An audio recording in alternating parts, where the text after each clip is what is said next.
15e jour de confinement, 15e apéro FaceTime. Pas que vos amis commencent à vous saouler, mais certains, que vous ne voyez pourtant pas tous les jours auparavant, appellent désormais 3 fois par jour. C'est vrai. Et parfois simplement pour vous communiquer leur stress. Alors vous avez beau être sympa, trop c'est trop. Allô ? Allô, c'est Liliane. C'est encore toi ? Je voulais entendre ta voix. Bah tu vas l'entendre. Fous-moi la paix, ça, tu comprends ? Fous-moi la paix ! Ce soir, mettez-vous sur mode avion et détendez-vous seul devant un bon film. Arizona Dream, Arizona Junior, Dakota Senior, Massachusetts Dream. Qu'est-ce qu'on regarde ce soir, Eva ? Vous Dites-nous. êtes méchant. On part sur Netflix pour une série adaptée d'un polar d'Harlan Coben qui s'appelle, la série s'appelle Intimidation. Alors, petite précision, l'auteur américain a signé avec la plateforme en 2018 un énorme contrat qui est destiné à produire en série 14 de ses œuvres. Donc, vous allez en avoir pendant 5 ans des œuvres d'Harlan Coben sur Netflix. Et voilà donc Intimidation, dont la version en livre date de 2015. Ça démarre très fort au premier épisode. Adam Price est avocat de métier. Il boit une bière au comptoir du bar du club de foot où joue son fils. Quand tout à coup, une très belle jeune femme l'aborde et lui dit ça. Quand Corinne vous a dit qu'elle était enceinte, vous n'étiez pas obligé de rester. Excusez-moi, est-ce qu'on se connaît ? Il y a 2 ans, elle vous a dit qu'elle était enceinte et c'est pour cette raison que vous êtes resté. Elle a dit qu'elle était tombée enceinte et ensuite elle a perdu le bébé. Qui êtes-vous ? C'était pas vrai, Adam. Elle a jamais été enceinte, elle vous a menti. Qui êtes-vous ? Et pourquoi vous me dites tout ça ? Est-ce que ça a de l'importance ? Oui, ça en a. D'accord. Alors dites-vous que je suis une inconnue qui sait des choses.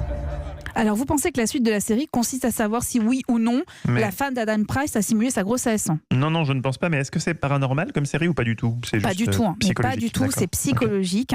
En fait, c'est pas du tout ça l'intérêt de savoir si elle a simulé sa grossesse ou pas, parce qu'on n'a pas dépassé la moitié du premier épisode, qu'en fait, elle avoue, la femme de l'avocat, que cette histoire est vraie, mais qu'elle ne peut pas tout lui dire pour l'instant, et elle ajoute, tu ne sais pas tout, et on a tous des secrets, bim. Et là, elle disparaît. Et on en est qu'à la première moitié du premier épisode, d'accord ? Alors, autant vous dire que j'ai appuyé très très vite. Bon, d'abord, j'ai regardé évidemment tout le premier épisode, mais j'ai très vite appuyé sur la touche épisode suivant parce que je sentais bien qu'il y avait un petit loup quand même. Et la suite, en fait, c'est une cascade de révélations de secrets dans cette bourgade anglaise. Tout le monde semble cacher un truc incroyable. La femme d'Adam Price, n'est toujours pas là, mais les rebondissements s'enchaînent à travers des histoires parallèles jusqu'au dénouement. Mais le dénouement, écoutez bien, il est 8 épisodes plus tard, c'est-à-dire vraiment au tout dernier épisode. Et autant vous dire que je suis allée jusqu'au 8e, donc je vous recommande cette série. Mais je dois être honnête, c'est pas un chef-d'œuvre. Parce qu'en fait, trop d'histoires tue l'histoire principale. C'est-à-dire qu'on s'y perd un petit peu dans toutes les histoires parallèles, vous voyez. Et à la fin, d'ailleurs, on n'a pas forcément toutes les réponses à toutes les énigmes. Bon, mais c'est quand même du très très bon divertissement, avec une comédienne qui tire son épingle du jeu, Anna John Kamen, qu'on a vu notamment au cinéma dans Ant-Man et la Guêpe, ou encore Ready Player One, le film de Spielberg. Voilà. Je ne l'ai pas vu, mais je vois tout à fait ce que vous dites quand vous faites référence à ces séries qui sont bien ficelées au sens où elles sont parfaitement addictives. On a envie de regarder les suites, mais ce ne sont pas des chefs-d'œuvre au sens où on voit que les scénaristes ont voulu mettre 36 intrigues justement pour nous captiver jusqu'au bout, mais pas pour servir un propos particulier. Voilà. Et puis alors, mais je dirais qu'en temps normal, on peut zapper ces séries, mais en ce moment, ça fait du bien d'être captivé par quelque chose. Au moins, on pense à autre chose qu'à ce confinement. Et si jamais on trouve l'atmosphère d'un polar un peu étouffante par les temps qui courent, qu'est-ce que vous nous proposez ? Une comédie, évidemment. C'est sur Sister à 22h25 ce soir. On peut se coucher plus tard en ce moment, donc profitons-en. Avec ce seul extrait, vous allez comprendre. Incroyable. Didier, tu peux pas, quand tu vois quelqu'un, tu peux pas d'entrer comme ça lui sentir le cul. C'est important, ça, c'est très important. On ne sent pas le cul quand on connaît pas. D'accord ? Oui. Bah ouais, mais...